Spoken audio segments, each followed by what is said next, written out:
Hi guys, আমি কোয়েল আর আমার নতুন ব্লগে তোমাদের সবাইকে স্বাগত।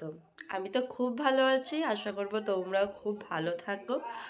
আর কে কোথা থেকে আমার ব্লগটা দেখছো সেটা কিন্তু আমার জানাবে। তো আমি ভাবলাম সারাদিন তো বাড়িতে আমি একাই থাকি, তাই আমি সারাদিন নিজের দিনটাকে কিভাবে কাটাই সেটাই তোমাদের সাথে শেয়ার করি। তো চলো দেখি পরে আমার কি কি কাজ থাকে সারাদিন।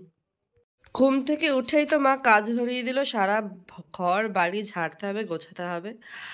আসলে বিয়ে বাড়ি ছিল আমাদের পরপর দুটো, যার জন্য ঘর বাড়ি কিছু গোছানো হয়নি। মানে বাড়ি এসেছি, ব্যাগ গুছিয়েছি আর চলে গেছি। তো এটাকেই আজকে ঘরটাকে গোছাবো। তো চলো ঘরটাকে গুছিয়ে ফাইনাল লুকটা তোমাদেরকে দেখাবো। তার আগে যা যা কাজ করার করে ফেলি। এখানে তো সকালে খেতে চলে এসে আলু মাখার দায়িত্বটা পড়েছিল আমার। আর আমরা না সকালে মানে বাবা যেদিন বাড়ি থেকে সবাই মিলে একসাথে খাই, ভীষণ মজা হয়।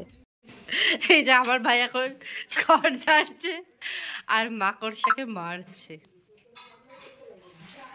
হয়তো কাজের না ছেলেটা।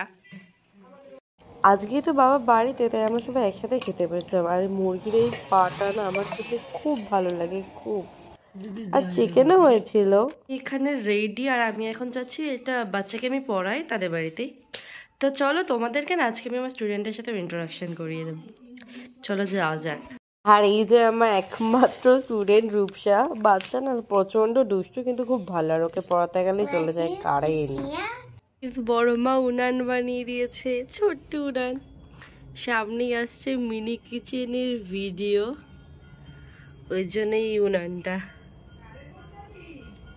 সন্ধ্যেবেলা পেয়ে গেছিলো ভীষণ খিদে, তাই করে নিয়েছিলাম পাস্তা। পাস্তাটা রেডি হয়ে যাওয়ার পর অ্যাজ ইউজুয়াল আমার অলওয়েজ মানে আমার সাথে যে থাকে, মাকেই প্রথম টেস্ট করিয়েছিলাম। মা তো বললো ভালোই হয়েছে।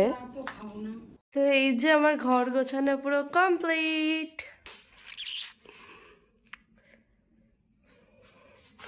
এটা না আমি এঁকেছি এটা, আর ওই কিউট পান্ডাটা বেশ সুন্দর হয়েছে না? মানে আমার তো খুব ভালো লেগেছে। তোমাদের কেমন লেগেছে জানিও, হ্যাঁ। আর দুপুরে যেহেতু চিকেন হয়েছিল, মা এখানে রুটি করছে। আমারই করার কথা ছিল, বাট আমার এত লেট লাগছিল আর করিনি। রাতের খাবার মাংস আর রুটি। আর এই ব্যক্তি মাংস নিয়ে চলে যাবে কার বাড়ি থেকে, একটা লুচি ধার দেবে, ওই জন্য। সকালে এই পজিশনেই বোধহয় স্টার্টটা করেছিলাম, পেছনে মশারি ছিল। আর রাতে এই পজিশনেই শেষ করছি, কারণ এখন ঘুমানোর সময় হয়ে গেছে। আজকে এইটুকুনি। তো ভালো লাগলে ভিডিও লাইক কমেন্ট শেয়ার করে দিও। টাটা, বাই, গুড নাইট সবাইকে।